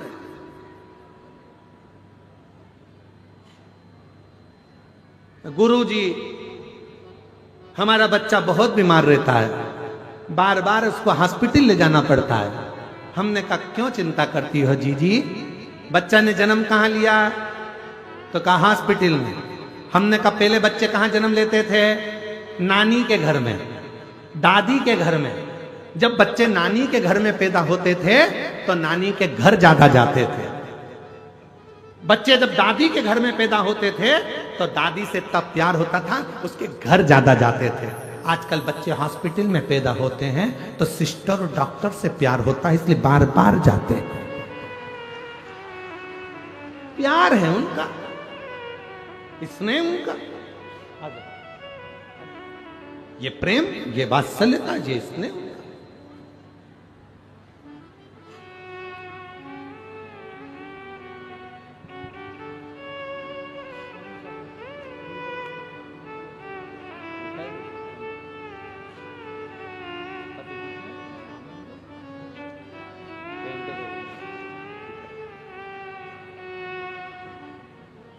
पति के लीवर काम नहीं कर रहा था। शिव की कृपा से, बाबा की कृपा से विश्वास जागृत हुआ। इतना पैसा बता दिया गया था, कहां से लीवर लाते, कहां लगाते, ऑपरेशन का पैसा भी नहीं था। शिव पर भरोसा करा और पूर्ण तरह से स्वस्थ हुए। ये शिव की कृपा। एक बार जोरदार ताली बजाए शंभू।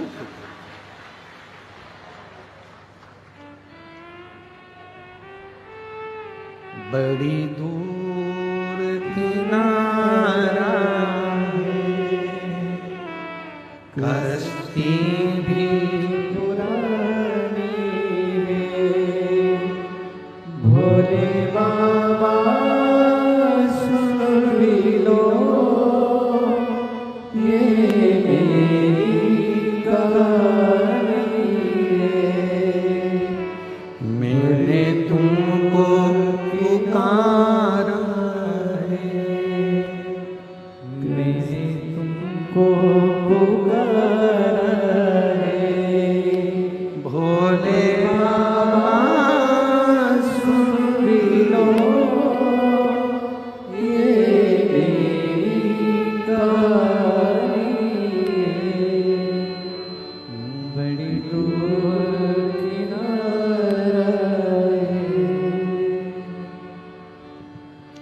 जीवन है बड़ा विचित्र। दुनिया की फितरत बड़ी विचित्र है। जीते जी आग लगाने वाले भी अपने होते हैं और मरने के बाद आग लगाने वाले भी अपने ही होते हैं। कोई दूसरा आग नहीं लगाता।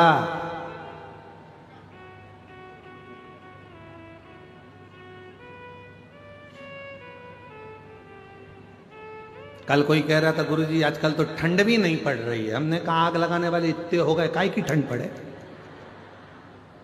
दिन भर तो आग लगा रहे हैं, यहां से जाके माँ आग लगा देंगे, वहां से जाके माँ आग लगा देंगे। कोई बहू में आग लगाए, कोई सास में आग लगाए, कोई बहन बहन में आग लगाए, कोई भाई बहन में आग लगाए, कोई ऊंचे पद पर कौन बढ़ रहा है तो फिर आग लगाना चालू कर दी। इतने आग लगाने वाले बढ़ गए कि ठंडी चली गई। ठंड को भी टेंशन हो गया, क्या करेंगे, इतने तो आग लगा रहे हैं। तो अपन तो अपने गाँव चलो।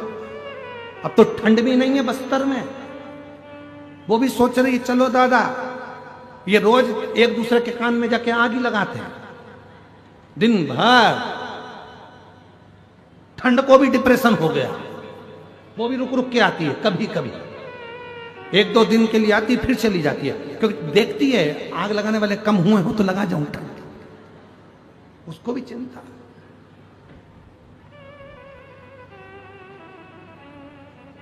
आग लगाने वाले कोई दूसरे नहीं होते, अपने ही, अपने, कोई दूसरे नहीं।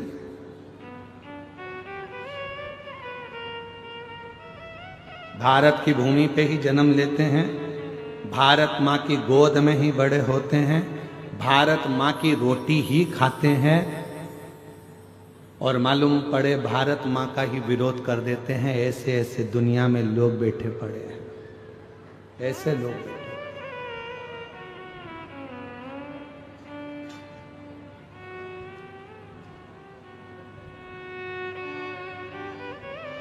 इसमें के लोग बैठे हैं।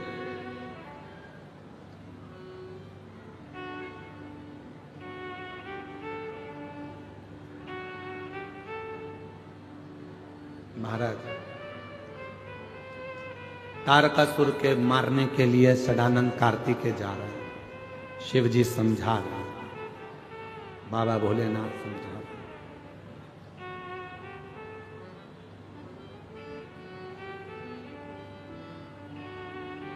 कितना सुंदर कहा है, जिस भूमि का खा रहे हो,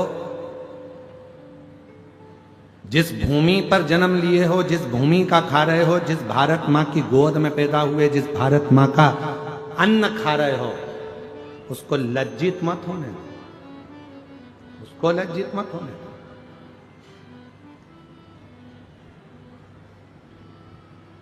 वो लज्जित ना हो।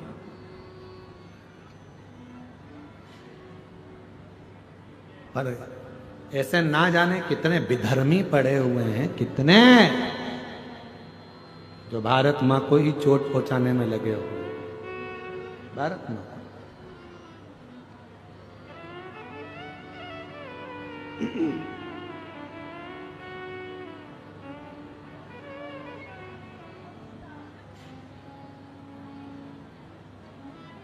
महाराज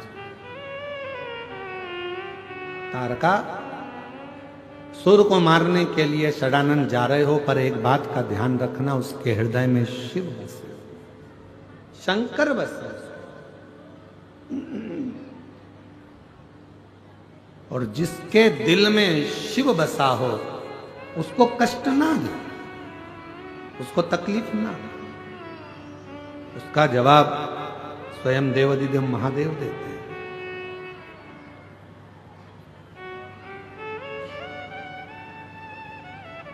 स्वयं भगवान देवाधिदेव महादेव ने माता पार्वती जी से एक बात कही है, पार्वती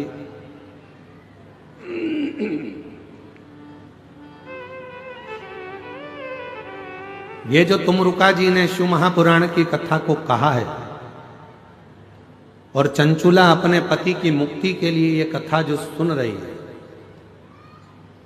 शिव कहते हैं सुनो पार्वती, ये शिव महापुराण की कथा कलिकाल में मानव के जीवन को सार्थक करने वाली। भूल से भी किसी का मन अगर शिव महापुराण में नहीं भी लगे, और भूल से भी अगर वो कथा के पंडाल तक पहुंच जाता है, या कथा को सुन लेता है कहीं पर भी बैठकर, शिव कहते हैं उस पे मेरी दृष्टि पड़ जाती है और उसका उद्धार मैं कर देता हूं। जैसे सोना, सोने में अगर कीचड़ लग गया, सोने में धूल लग गई, तो सोने की कीमत कम होगी क्या? जम के बोलो जरा। नहीं। सोने में कीचड़ लग गया तो कीमत कम होगी क्या? सोने में आटा लग गया उसनते समय तो कीमत कम होगी क्या? सोना पानी में पड़ा है तो क्या कीमत कम होगी क्या? सोने की कीमत उतनी की उतनी ही रहेगी जितनी उसकी है, चाहे वो कीचड़ में हो, चाहे मिट्टी में हो, पानी में हो, चाहे कहीं पर भी हो। उसी तरह शिव महापुराण की कथा चाहे तुम्हारा दिल लगे चाहे ना लगे, अगर तुम शिव पुराण की कथा में पहुंच गए हो, समझ लेना शिव की दृष्टि तुम्हारे पर पड़ना प्रारंभ हो गई और तुम कीमत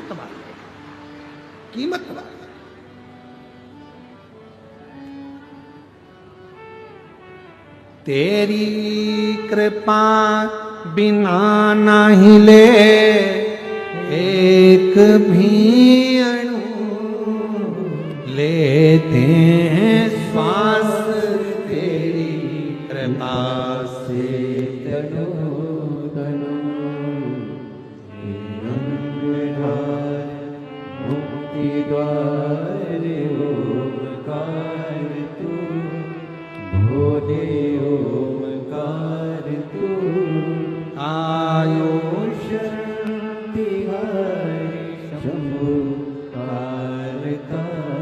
कथा अपना असर दिखाती है, पुराण अपना असर दिखाती है। आप भले गए हो, नहीं ध्यान गया, मन नहीं गया, फिर भी कथा में जाकर बैठे हो, तो कथा एक ना एक दिन आपका असर जरूर दिखाई। एक बहुत अच्छा चरित्र है, सुंदर सा व्याख्यान है। एक पिताजी, एक चोर बड़ा विद्वान था, बहुत विद्वान चोर था और बड़ा प्रखर चोर, बहुत प्रबल चोर। उसका एक लड़का था और चोर भी बड़ा दमदार चोर था, क्वालिटीवान चोर। और उसका एक लड़का था, लड़का चोरी करना नहीं जानता था, तो पिताजी ने लड़के को चोरी करना सिखाया, उसको भी अच्छा क्वालिटीवान चोट्टा बनाया।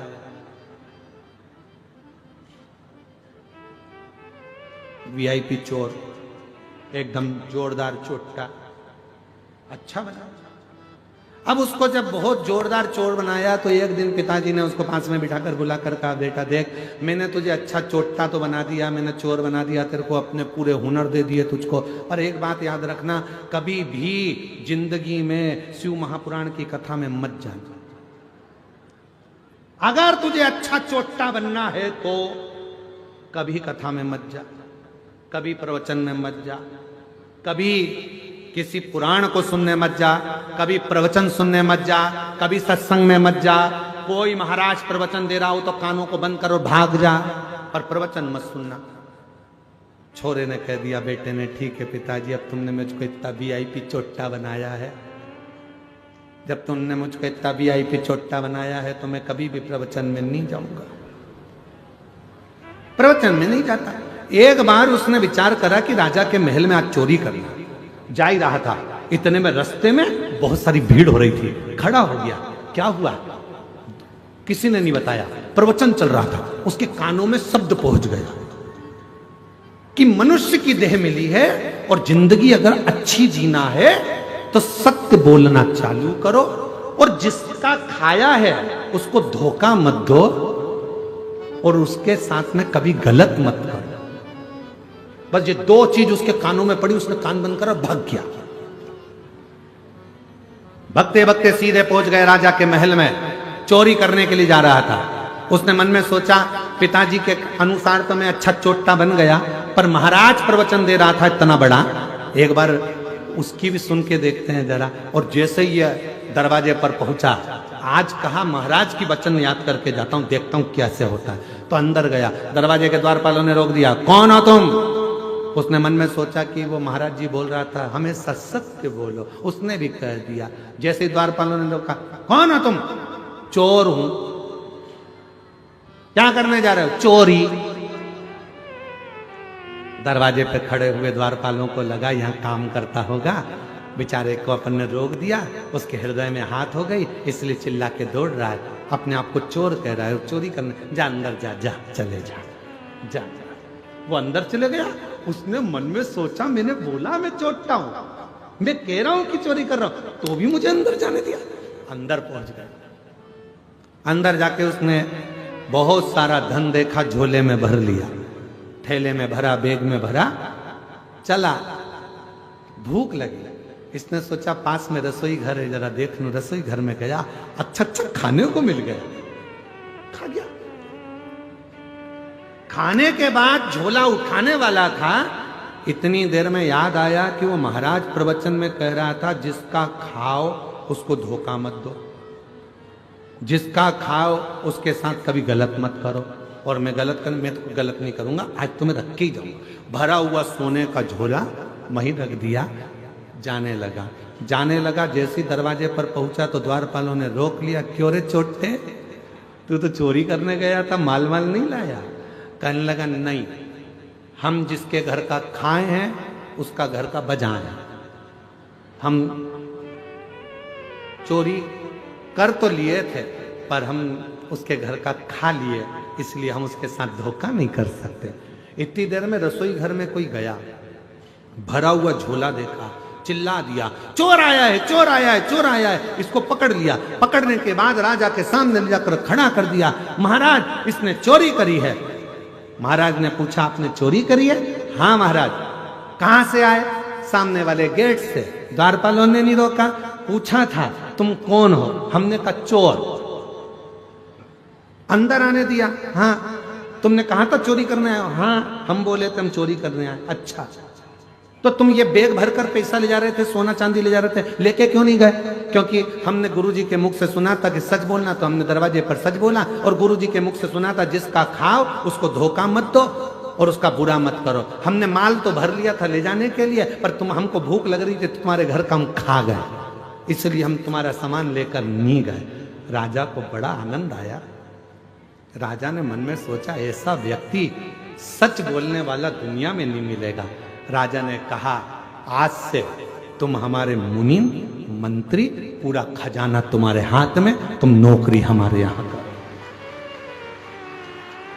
ये नौकरी तुम हमारे यहां करो। राजा ने उसको नौकरी पर रख लिया। 15 दिन तक वो आया नहीं घर पर। पिताजी को चिंता लग गई मेरा चोटा बेटा कहां चलेगा। एक दिन अच्छे कपड़े पहनकर, पगड़ी मगड़ी बांधकर, जोरदार सोने की माला पहनकर, पांव में जूते मोजे पहनकर गया अपने पिताजी के पास। पिताजी ने देखा बेटा इतनी लंबी चोरी किसके यहां करी आया? बेटा कहता है पिताजी चोरी नहीं करी है, एक महाराज का प्रवचन सुन लिया था। सत्य बोलो, जिसका खाओ उसको धोखा मत दो, उसका कभी गलत मत करो। बस वो सुनकर मैं चोरी करने गया, ऐसा ऐसा हुआ। राजा को मालूम पड़ा, उसने मुझे नौकरी पर रख लिया। पिताजी जितनी चोरी करता था, जूते खाता था, उससे अच्छी इज्जत की नौकरी आज राजा ने मुझे दे दी। करोड़ों का धन मेरे हाथ के नीचे है पिताजी। केवल थोड़ी सी देर की शिव पुराण की कथा सुन ली थी, जिससे आज मैं राजा का मुनीम बन गया।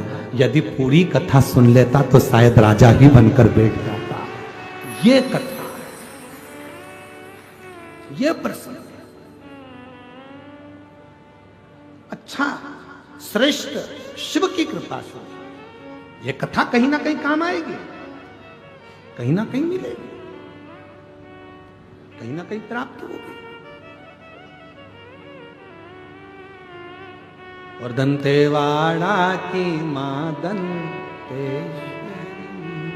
दंतेवाड़ा की दंतेश्वरी माई, हम पे कृपा करो मेरी माई, हम पे दया करो मेरी माई।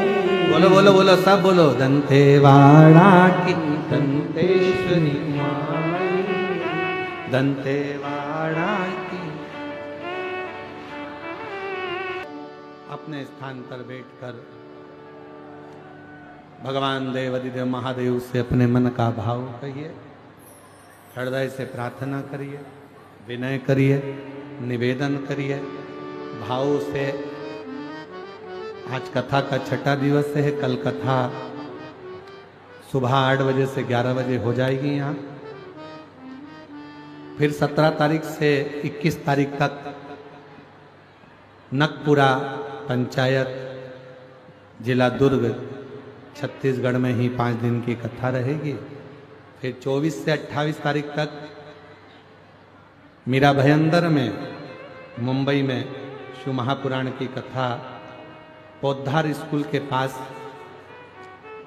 JP infra complex, Hatkesh, Mira road, east Mumbai में शिव महापुराण की कथा रहेगी, जिसका लाभ लेंगे और अपने जीवन को सार्थक बनाएंगे। जनवरी में कथा 4 जनवरी से 10 जनवरी सूरत गुजरात, 16 से 22 जनवरी बड़ौदा गुजरात, 5 से 9 फरवरी नांदेड़ 5 दिवसीय महाराष्ट्र में शिव महापुराण की कथा, 11, 12, 13 3 दिवसीय शिव पुराण की कथा डबरा मध्य प्रदेश में, और 14 से 20 फरवरी रुद्राक्ष महोत्सव सीहो। बाबा को अपने मन का भाव कहिए, साथ में बोलिएगा। आज कथा का 6ठा दिवस है। दिल से प्रार्थना करिए, विनय करिए, निवेदन करिए। साथ में सब बोलें, बाबा से प्रार्थना करिए।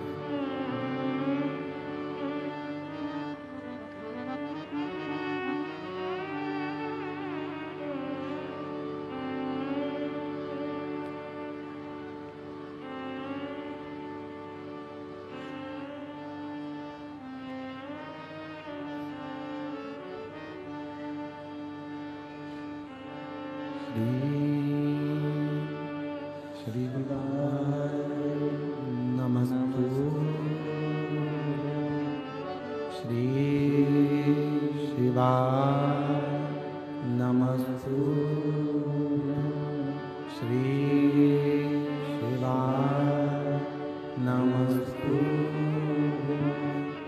श्री शिवाय नमस्तु श्री शिवाय नमस्तु। भोला सब दुख काटो, ओ भोला सब दुख काटो। शिव शंकर जपूं तेरी माला, भोले बाबा जपूं तेरी माला। भोला सब दुख काटो, ओ भोला सब दुख काटो। वेश मंगल मंगलकारी, वेश है मंगल मंगलकारी। शमशान वासी हमारा, शमशान वासी हमारा। ओ भोला सब दुख काटो हमारा, ओ भोला सब दुख काटो हमारा।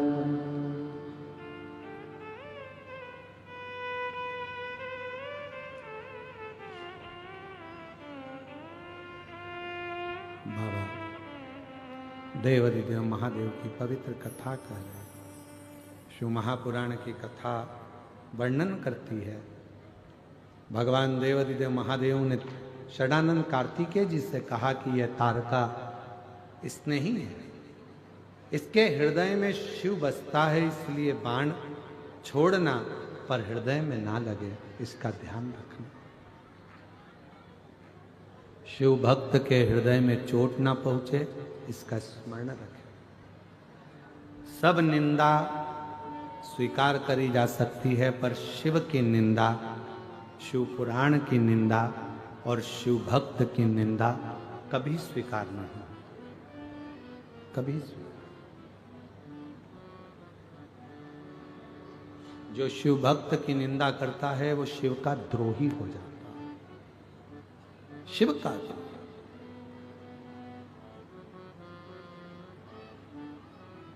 तारकासुर के प्राणों को भगवान षडानंद कार्तिकेय जी ने हर लिया, और जो तारकासुर के प्राण छूटे तो उसके चेहरे पर रुदन नहीं था, आंखों में आंसू नहीं था, तारकासुर मुस्कुरा रहा था। कारण तारकासुर के मुस्कुराने का कारण केवल इतना था कि मैंने जो मांगा था कि अगर मरते समय शिव मेरे सामने ना हो तो कम से कम शिव पुत्र मेरे सामने, और वो आज सिद्ध हो गया।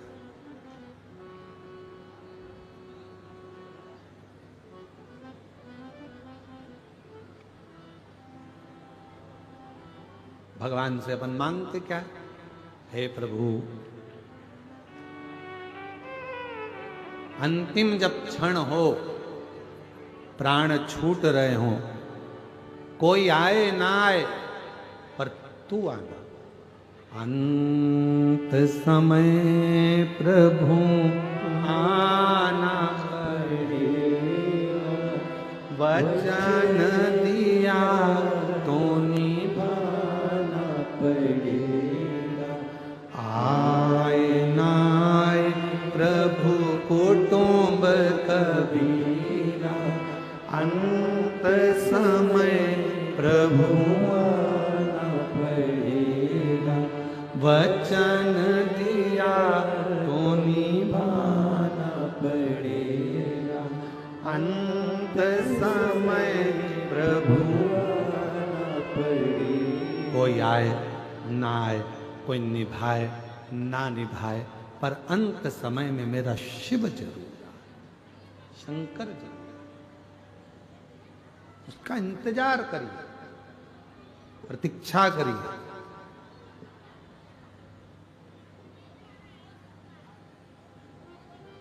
वो एक लाइन स्मरण में आती है ना, जब कोई नहीं आता भोलेनाथ आता है, जब कोई नहीं आता भोलेनाथ आता है, मेरे दुख के दिनों में वो बड़ा काम आता है। कोई नहीं आएगा, प्राण छूटेंगे, मरोगे, अंतिम समय होगा, सारे घर के लोग कंधे पर उठाकर ले जाकर शमशान में छोड़ आएंगे। शमशान में कौन रहता है? शिव। सबको मालूम है अब हमारी जरूरत नहीं है, इसको यहां छोड़ दो। अब कौन देखेगा? बोलो जम के, देव अधिदेव महादेव। परिवार वाले शमशान में छोड़ देंगे, आग लगाएंगे, चले जाएंगे। सबको मालूम है शमशान में शिव बसता है, वो देखेगा, वो ध्यान रखेगा। अपने को देखने की, ध्यान रखने की अब जरूरत नहीं है। जिंदा था अपन ने देखा, अपन साथ, अब वो साथ।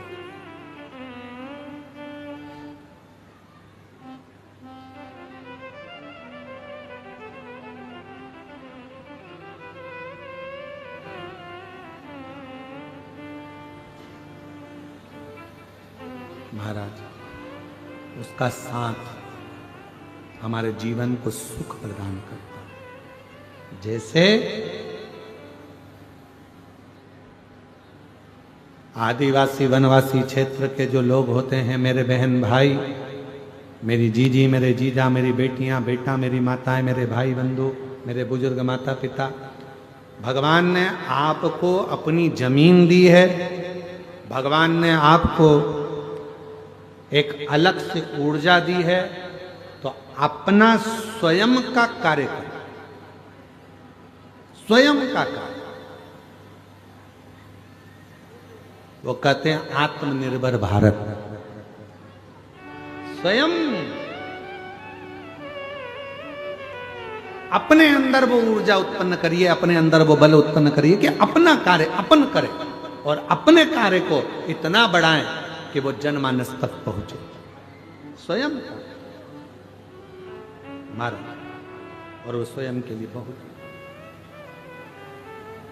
बहुत समय आया।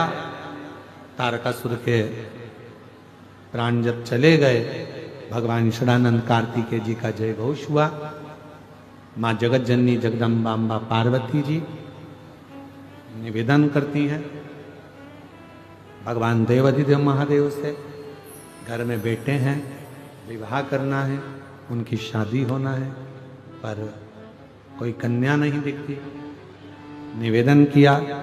देव ऋषि नारद को बुलाया, मेरे बेटे गणेश जी का विवाह करना, कोई अच्छी कन्या देखिए।